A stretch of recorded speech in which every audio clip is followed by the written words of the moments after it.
What makes me happiest to be a Canadian right now is the way the Canadian government is reacting to Trump. It's basically like we're getting divorced, but we have these kids and we're going to have to co parent. And in this current economy, we cannot afford to move out. So, lesson learned. I'm mad as hell at you, but I'm learning my lesson. I acknowledge that you exist and I have to deal with you, and you will be a fixture in my life for the foreseeable future. I will be pleasant. I will be kind. But I learned that you're a cheating, and I will never be fooled again. And here's a detailed list as to how I'm going to make sure I never end up with an SOB like you again. Canada is busy talking about how it's going to diversify its relationships. So if we ever get into a trade war with India, we would only lose 1/16 of what was on our grocery shelves. So never again will Canadians have to go through this clearing of the shelves because, we were blinded by love and we got attached to the US and then, shit. They are openly encouraging all companies don't just get one supplier. Spread it around. Live your new, divorcee mom kind of lifestyle. Get to know the men of the neighborhood. But we're done with commitment, so really spread it around, try it out, keep it safe, but also remember this lesson. And what's so annoying is Canadian politicians and Doug Ford, who I loathe. Doug Ford is just no, you're not going to screw with us like this and think we're going to be Canadian nice about it. But even on lower levels, anybody who has any sway in Canadian government is here is how we are going to do our part to make sure Canada never ends up here again. Lesson learned, America. You're the worst potential possible spouse ever. Oh, we'll make trade agreements with you. And everybody else. Never again will our grocery store see blank sections when we have to pull your products. Oh, we'll take your bourbon back in about 10 years. And then remember, all the current Canadians are going to have to die out before we forgive you enough to start buying your products again anyway. Feel free to ask Heinz how they're doing. But it's annoying to watch on the other side because here in the US, I don't think I've ever seen a politician do that. Here was the mistake.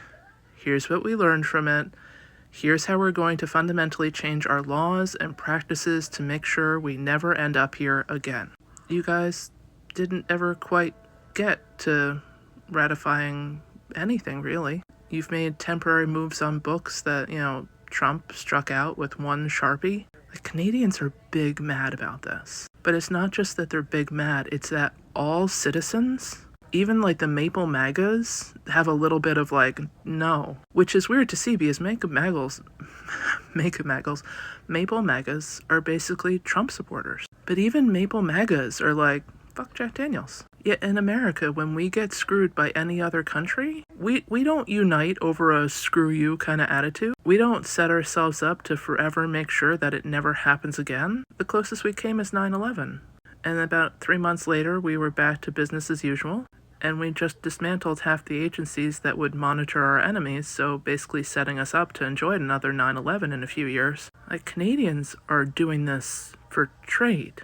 When we had lives on the line, we didn't even put forth this kind of energy. I mean, we did for the Patriot Act, which basically just let them spy on all of us and really wasn't about anything that would protect us. They already spy on our enemies. Now they get to spy on you.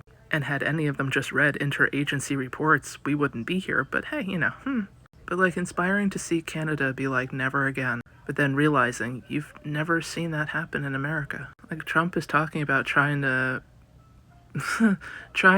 pardon Eric Chauvin for his part in George Floyd's murder. We don't learn shit in this country. We certainly aren't interested in protecting citizens. And now that everybody's merch is looking a little bit faded, we've forgotten about BLM. It's just really a whole lot of bullshit. But seriously, if you want to be inspired, watch Canadian politicians talking about never going to happen again. It's how our politicians should be. Instead of wearing pink outfits, if they really wanted to piss off Donald Trump, every one of them should have worn an ultra, neon white N95 mask to his 30-day I haven't done anything speech. Nothing would have pissed him off more than a room full of N95s being televised for 2.5 hours. But instead, we had little bidding signs pink outfits because, like, oh my god, we're totally like Elle. And fuck you to the Democrats who voted to censure Al Green. Just go join the Republican Party. Go join them. We know.